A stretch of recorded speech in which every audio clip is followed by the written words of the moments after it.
This is the secret message of judgment Jesus spoke with Judas Iscariot over a period of 8 days, 3 days before he celebrated Passover. When he appeared on earth, he did signs and great wonders for the salvation of humanity. Some walked in the way of righteousness, but others walked in their transgression. So the 12 disciples were called. He started to tell them about the mysteries beyond the world and what would happen at the end.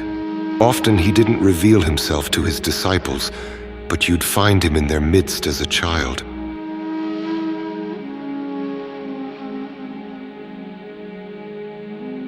One day he was with his disciples in Judea.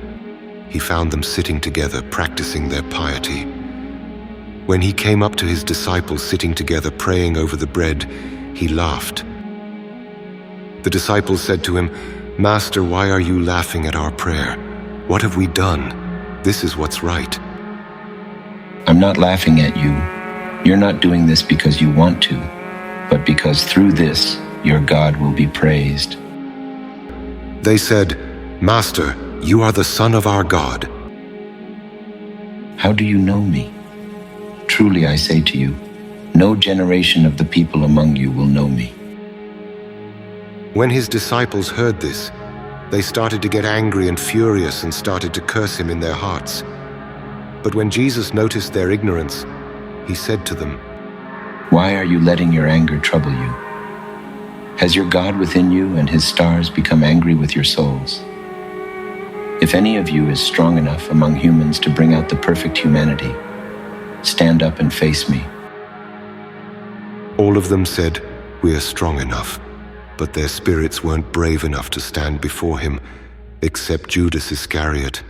He was able to stand before him, but he couldn't look him in the eye, so he looked away. Judas then said to him, I know who you are and where you've come from.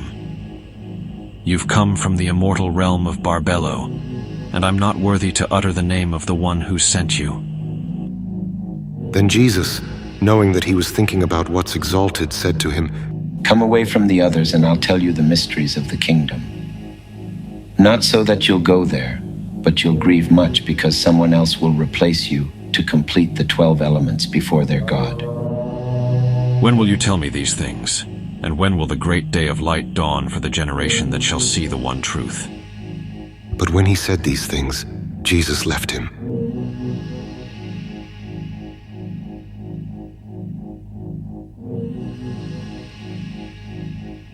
The next morning he appeared to his disciples, and they said to him, Master, where did you go and what did you do when you left us? I went to another great and holy generation. His disciples said to him, Lord, what great generation is better and holier than us that's not in these realms? Now when Jesus heard this, he laughed. He said to them, Why are you wondering in your hearts about the strong and holy generation? Truly I say to you, no one born of this realm will see that generation. No army of angels from the stars will rule over it, and no person of mortal birth will be able to join it. Because that generation doesn't come from the demiurge or his archons, that has become enslaved to the material world. The generation of the people among the enlightened ones is from the generation of the great people of the pleroma, the powerful authorities who exist within the divine fullness, nor the powers of ignorance or illusion, those by which you rule. When his disciples heard these things, they were each troubled in their spirit. They couldn't say a thing.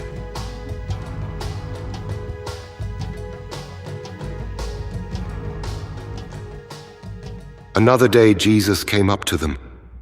They said to him, Master, we've seen you in a dream, because we had great dreams last night. But Jesus said, Why have you hidden yourselves? And they said, We saw a great house with a great altar in it, and 12 people. We'd say they were priests. And a crowd of people was waiting at the altar until the priests finished receiving the offerings. We kept waiting too. What were they like? And they said, Some fast for 2 weeks. Others sacrifice their own children, others their wives, praising and humbling themselves among each other. Others sleep with men, others murder, yet others commit many sins and do criminal things. And the people standing before the altar invoke your name, and in all their sacrificing, they fill the altar with their offerings. When the disciples said this, they fell silent because they were troubled. Why are you troubled?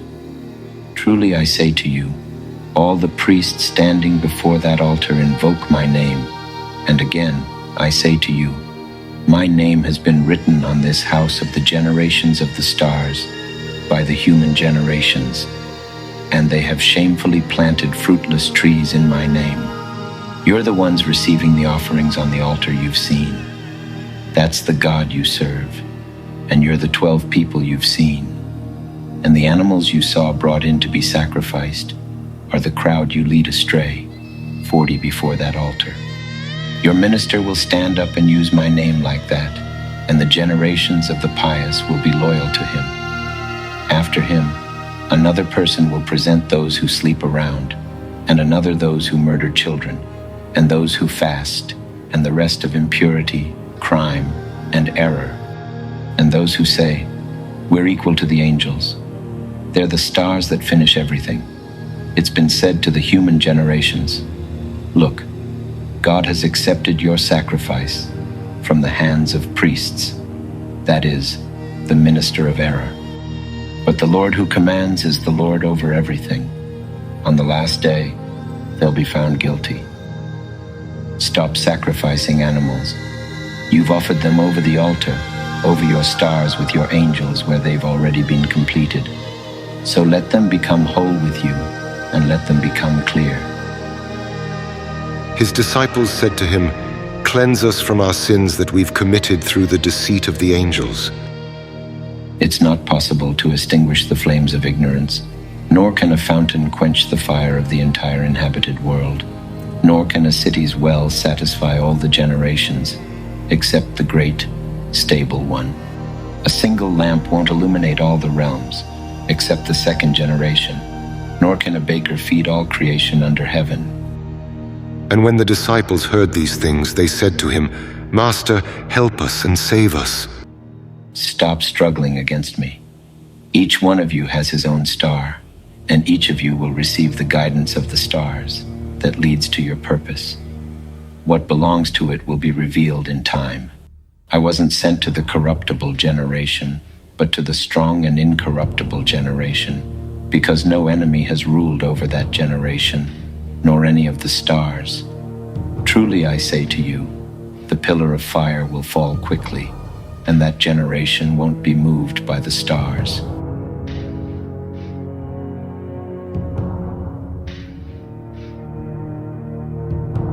And when Jesus said these things, he left, taking Judas Iscariot with him.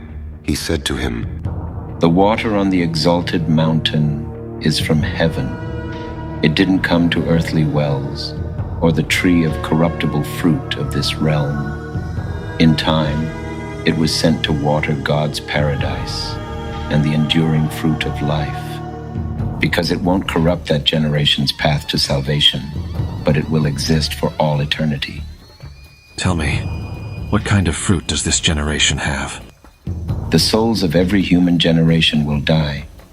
However, when these people have completed the time in the kingdom and the Spirit leaves them, their bodies will die, but their souls will live, and they'll be taken up. What will the rest of the human generations do? It's not possible to sow on rock and harvest its fruit. In the same way, it's not possible to sow on the defiled race, along with the perishable wisdom and the hand which created mortal humans, so that their souls may go up to the realms above.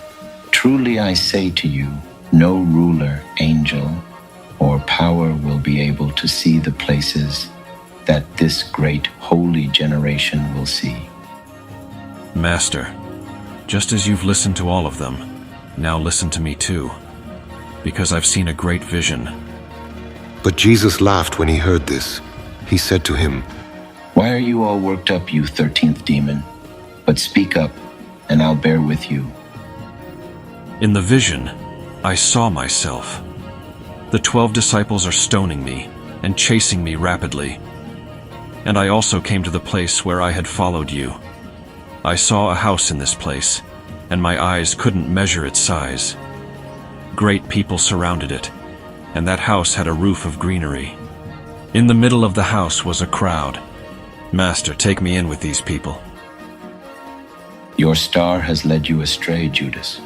No person of mortal birth is worthy to enter the house you've seen, because that place is reserved for those who are holy. Neither the sun nor the moon will rule there, nor the day. But those who are holy will always stand in the realm with the holy angels. I've told you the mysteries of the kingdom, and I've taught you about the error of the stars and the wisdom sent on high over the 12 realms. Master, surely my seed doesn't dominate the rulers, does it? Come, let me tell you about the holy generation, not so that you'll go there, but you'll grieve much when you see the kingdom and all its generation. What good has it done me that you've separated me from that generation? You'll become the 13th, and will be cursed by the other generations and will rule over them. In the last days they'll bring shame to you, and you won't go up to the holy generation.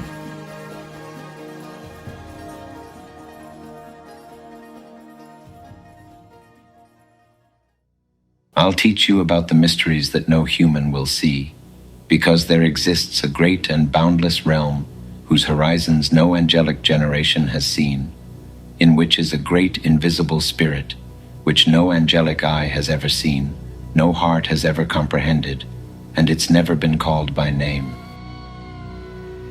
And a luminous cloud appeared there, and he, the Spirit, said, "Let an angel come into being to attend me." And a great angel, the self-begotten, the God of the light, emerged from the cloud. And because of him, another 4 angels came into being from another cloud, and they attended the angelic self-begotten, and said the self-begotten, "Let a realm come into being." And it came into being, just as he said.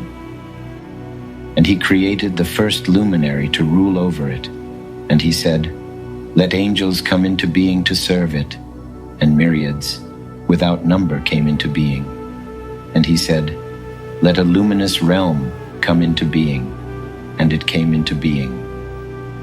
He created the second luminary to rule over it, along with myriads of angels without number to offer service. And that's how he created the rest of the realms of light. And he made them to be ruled, and created for them myriads of angels without number to assist them. And Adamas was in the first cloud of light that no angel could ever see among all those called God. And Adamas begat Seth in that place after the image of the Spirit, and after the likeness of this angel.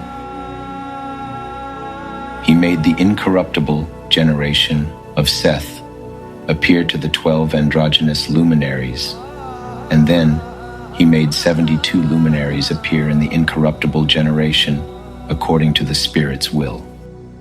Then the 72 luminaries themselves made 360 luminaries appear in the incorruptible generation according to the Spirit's will, so that there'd be 5 for each. And the 12 realms of the 12 luminaries make up their Father, with 6 heavens for each realm, so there are 72 heavens for the 72 luminaries, and for each one, 50, of them 5, firmaments, for a total of 360 firmaments. They were given authority and a great army of angels without number for honor and service, along with virgin spirits, 2, for the honor and service of all the realms and the heavens with their firmaments. Now the crowd of those immortals is called cosmos, that is, perishable, by the Father, and the 72 luminaries with the self-begotten and his 72 realms. That's where the first human appeared with his incorruptible powers. In the realm that appeared with his generation is the cloud of knowledge, and the angel who's called Eleleth. After these things, Eleleth said, "Let 12 angels come into being to rule over chaos and Hades. And look, from the cloud there appeared an angel, whose face flashed with fire, and whose likeness was defiled by blood. His name was Nebro, which means rebel. Others call him Yaldabaoth. And another angel, Saklas, came from the cloud too. So Nebro created 6 angels, and Saklas did too, to be assistants. They brought out 12 angels in the heavens, with each of them receiving a portion in the heavens. The 12 rulers conferred with their 12 angels, saying, "Let each of you carry out your task, and let them create or oversee a generation consisting of 5 angels. The first is Yauth, who's called the Good One. The second is Harmathoth, the Eye of Fire. The third is Galila. The fourth is Yobel. The fifth is Adonios. These are the 5 who ruled over Hades and are the first over chaos." Then Saklas said to his angels, "Let's create a human being after the likeness and the image." And they fashioned Adam and his wife Eve, who in the cloud is called Life, because by this name all the generations seek him, and each of them calls her by their names. Now Saklas didn't command them to give birth, except to those among the generations he created, which this plan required. And the angel said to him, "Your life will last for a limited time with your children." Then Judas said to Jesus, How long can a person live? Why are you amazed that the lifespans of Adam and his generation are limited in the place he's received his kingdom with his ruler? Does the human spirit die? This is how it is. God commanded Michael to loan spirits to people so that they might serve. Then the Great One commanded Gabriel to give spirits to the great generation with no king, the spirit along with the soul. So the rest of the souls received light from the chaos, so that they seek the spirit within you, which you've made to live in this flesh from the angelic generations. Then God caused knowledge to be brought to Adam and those with him, so that the kings of chaos and Hades might not rule over them. So what will those generations do? Truly I say to you, the stars complete all these things. When Saklas completes the time span that's been determined for him, their first star will appear with the generations, and they'll finish what's been said. Then they'll sleep around in my name, murder their children, commit acts of evil. They'll corrupt the realms, bringing the generations and presenting them to Saklas. And after that, someone will bring the 12 tribes of Israel from darkness, and the generations will all serve Saklas, sinning in my name, and your star will rule over the 13th realm. Then Jesus laughed. Master, why are you laughing at me? I'm not laughing at you, but at the error of the stars, because these 6 stars go astray with these 5 warriors, and they'll all be destroyed along with their creations. What will those do who've been baptized in your name?